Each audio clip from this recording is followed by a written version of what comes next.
ज़रार ने यूँ ज़ाहिर किया जैसे उसके सिवा गाड़ी में कोई मौजूद ना हो। रोको, रोको इसे, उसने तहक्कुम भरे अंदाज में कदरे बुलंद आवाज़ से कहा। मैं बोल रही हूँ, गाड़ी रोको। आवाज़ मज़ीद ऊंची हुई।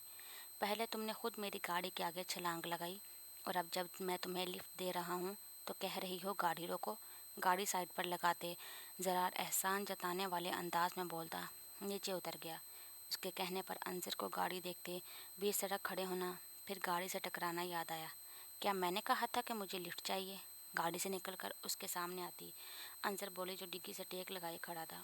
न जाने को उसे अब ये बात कबूल करते खफत महसूस हो रही थी, इसलिए वो झूठ बोल गई।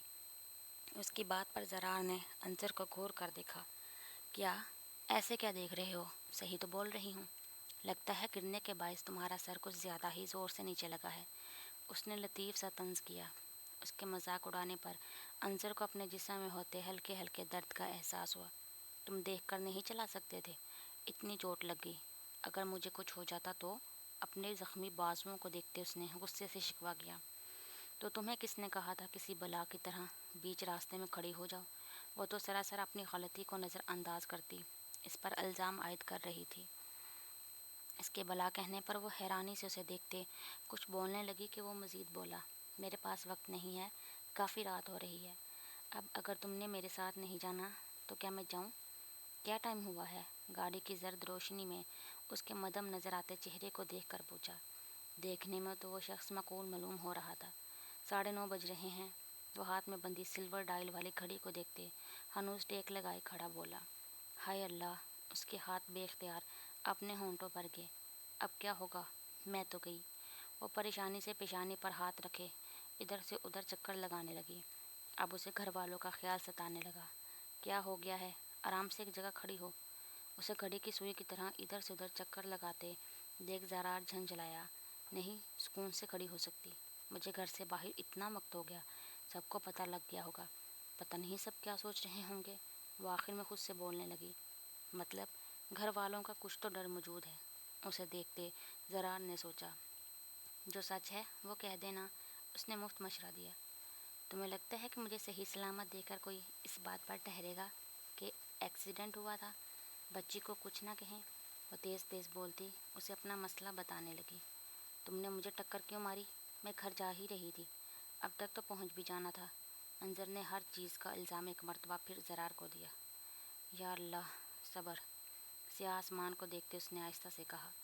पास खड़ी अंजर के कानों में उसकी आवाज़ बखूबी पड़ी। वो अब सीने पर बाजू लपेटे रुख मोड़े इस तरह खड़ी थी कि ज़रार को उसकी दायां ज़ख्मी गाल दिखाई दे रहा था। देखो, तुम खुद अचानक मेरी गाड़ी के सामने आई। अब मैं तुम्हें हस्पताल लेकर जा रहा था। वो टेक छोड़कर सीधा खड़े होते तहम्मुल से बोला।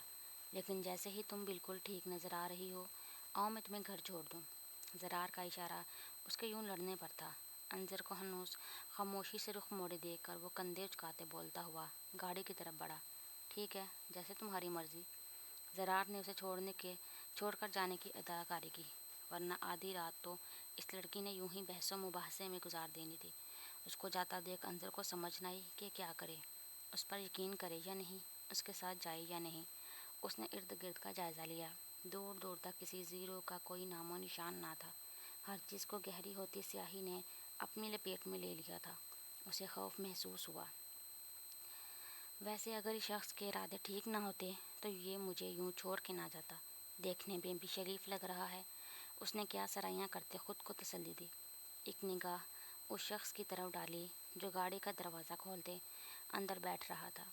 अंदर बैठकर सीट बेल्ट लगाते ज़रार साइड मिरर के ज़रिए अंजर को देखने लगा, जो सड़क पर झुके न जाने क्या कर रही थी। और फिर उसको उठकर आगे की तरफ आता देख वो ज़ेरे लब मुस्कुरा दिया। वो नहीं जानता था वो क्या और क्यों कर रहा है। हमेशा दिमाग की सुनने वाला, हर चीज़ को पहले से सोच कर करने वाला, आज न जाने क्यों बिना सोचे समझे सब कुछ दिल की आवाज़ पर करना चाहता था। ठहरो, सामने से गुजरते उसने बोनट पर हाथ मारते कहा। इस अनजान शख्स पर यकीन करने के सिवा उसके पास कोई चारा ना था। लेकिन जाते जाते सड़क किनारे पड़ा कदरे छोटे साइज़ का पत्थर हाथ में पकड़ना वो ना भूली। फ्रंट सीट का दरवाज़ा खोलकर अंदर बैठती अंजर को उसने एक नज़र निगाहें तिरछी करते देखते पहले से गाड़ी को आगे बढ़ाया। دین مینشن کے پورچ اور اس کے بائیں جانب بنے لان میں سفید اور زرد روشنیاں روشن تھی۔ پورچ کے بیچوں بیچ فوارہ چل رہا تھا۔ ہری ہری گھاس سے سجے لان کے ارد گرد سبز بیلوں سے ڈھکی لکڑی کی باڑ لگائی گئی تھی۔